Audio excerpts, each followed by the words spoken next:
Nicholas Holt's Lex Luthor had a surprise cameo in the latest Peacemaker. And if you didn't know, I am not sorry. That episode came out a week ago. You had your chance. Anyway, Rick Flag Sr. goes to Belle Reve Prison with a head full of jet black hair, despite the fact that his in-continuity cartoon counterpart is all gray. That really bugs me, James. He pays a visit to the aforementioned Lex Luthor, who would kill for hair of any color. Flag wants him to consult on alternate dimensions, because as we've seen in Superman, Lex knows a thing or two about them. But that's not the point of the video. The point is the very cryptic, very R-rated dialogue that comes out of Lex's mouth. Meanwhile, I'm here in Belle Reve listening to a bear-sized man with dragon skin, glowing twink with cartoon eyes in his cell beside me every night. Wow. Many fans think the bear-sized dragon-skinned man is none other than Killer Croc. Not gonna argue. That description fits the Bat villain to a T.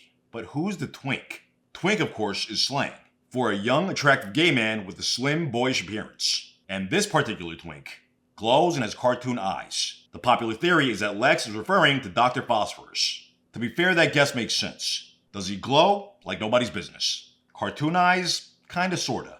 Under all that green fire, he's got a skull face. So maybe those empty black sockets fit the bill for some people. Plus, he was recently in Creature Commandos, an animated series where he literally had cartoon eyes. And that series was created by Gunn, so there's that. But it's definitively not false for two reasons.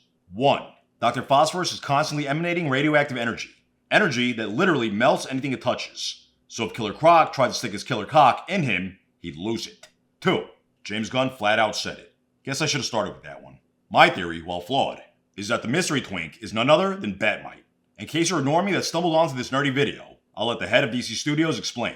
He's an imp from the fifth dimension who looks creepy and dresses in a little Batman costume, except for the ears are bent because it's a really ill-fitting Batman costume. Got skinny little legs, fat little body, and he worships Batman. And so he tries to create these extraordinary circumstances for Batman to prove he's a hero. Cartoon eyes and how.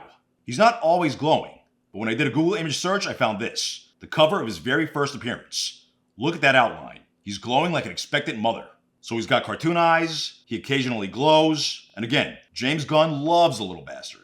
Problem is, he's not a villain in the traditional sense. And I'll admit, I don't see how you'd imprison a teleporting imp, even with a compound meant for super baddies. Maybe he just pops into Croc's cell on a nightly basis. There'll be a superpowered power bottom, and Lex listens to the whole thing.